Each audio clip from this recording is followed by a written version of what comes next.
वाल्मीकि रामायण हो या रामचरितमानस, सभी रामायण में विभीषण को रावण का और लंका का द्रोही बताया गया है। वर्तमान में भी लोग मानते हैं कि विभीषण ने अपने भाइयों को धोखा दिया था। इसीलिए एक कहावत आज भी प्रचलित है कि घर का भेदी लंका ढाए, अर्थात बाहर वाला कोई व्यक्ति हमारा नुकसान नहीं पहुंचा सकता जब तक कोई अपना उस बाहरी व्यक्ति की सहायता न करे। लेकिन क्या यह सच है? विभीषण बुरा था और आज के समय में विभीषण कहाँ है?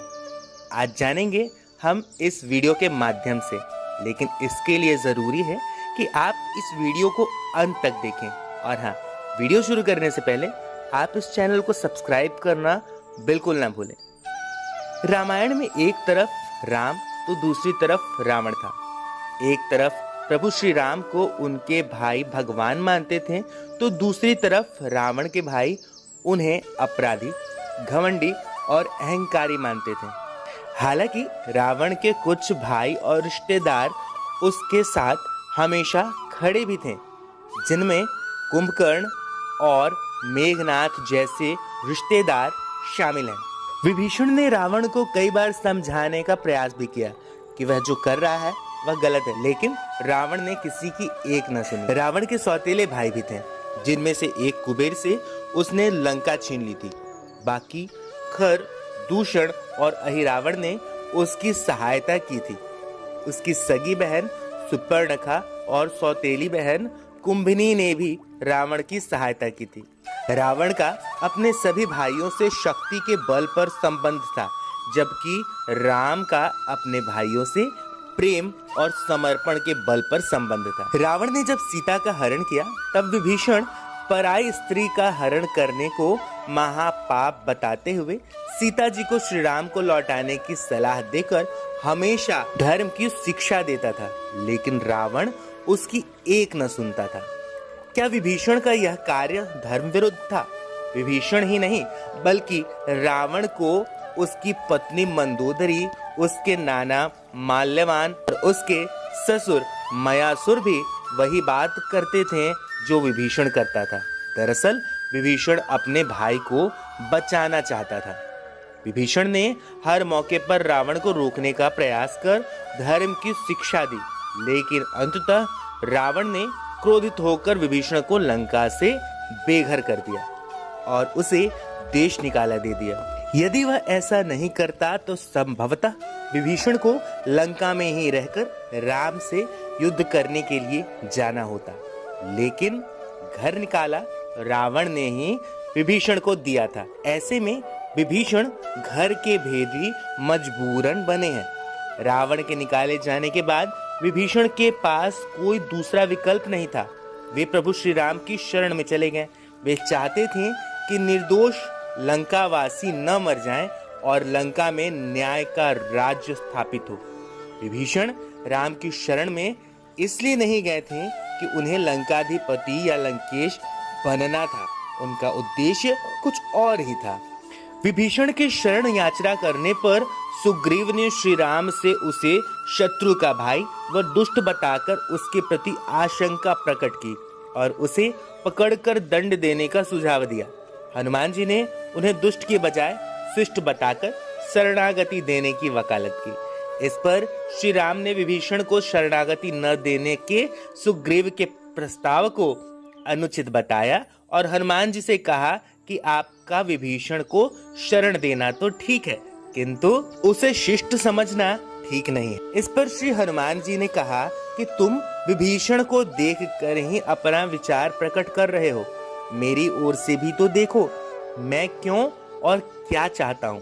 फिर कुछ देर हनुमान जी ने रुक कर कहा, जो एक बार विनत भाव से मेरी शरण की याचना करता है और कहता है मैं तेरा हूँ, मैं उसे अभय दान प्रदान करता हूँ। यह मेरा व्रत है, इसीलिए विभीषण को अवश्य शरण दी जाएगी। कई लोग कहते हैं कि कुंभकर्ण ने अपने भाई का साथ देकर भाई का धर्म निभाया। मेघनाथ ने अपने पिता का साथ देकर अपने पुत्र होने का धर्म निभाया।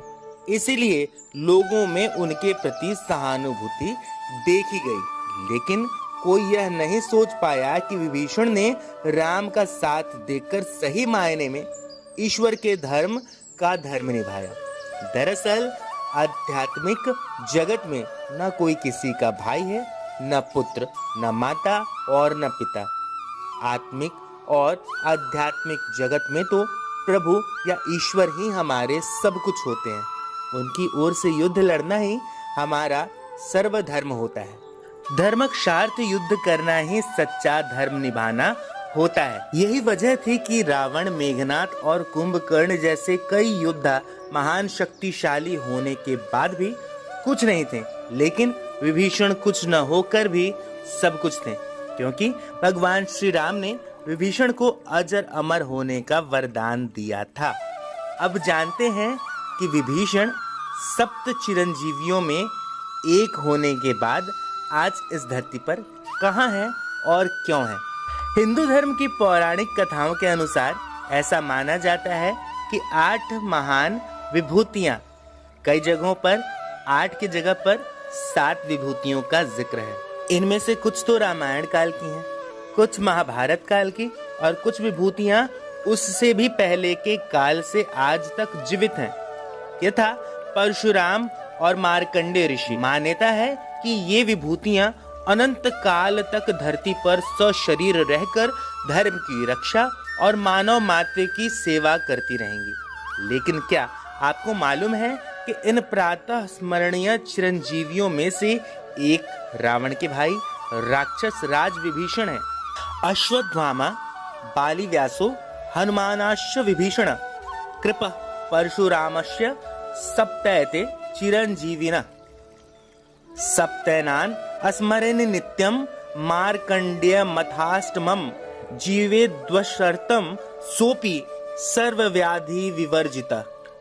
अश्वत्थामा, बलि, वेदव्यास, हनुमान जी, विभीषण, कृपाचार्य, भगवान परशुराम, ये 7 चिरंजीवी हैं और इन 7 के साथ 8वें चिरंजीवी मार्कंडेय ऋषि के नाम रोज सुबह जाप करने चाहिए। इनके नाम का जाप से व्यक्ति को निरोगी शरीर और लंबी आयु मिलती है। पौराणिक मान्यताओं के अनुसार अश्वत्थामा, बलि, वेदव्यास, हनुमान जी, कृपाचार्य, भगवान परशुराम और मार्कंडेय ऋषि के साथ साथ राक्षस राज विभीषण भी चिरंजीवियों में शामिल हैं। उत्तर रामायण में प्रसंग आता है कि जब प्रभु श्री राम अपने पुत्रों लव कुश को अयोध्या का राजपाट सौंपकर परम धाम लौट रहे थे, भगवान राम ने अपने अनन्य भक्त रुद्रावतार हनुमान जी को धरती लोक में भक्तों के संकट दूर करने और धर्म की रक्षा के लिए कलयुग के अंत तक धरती पर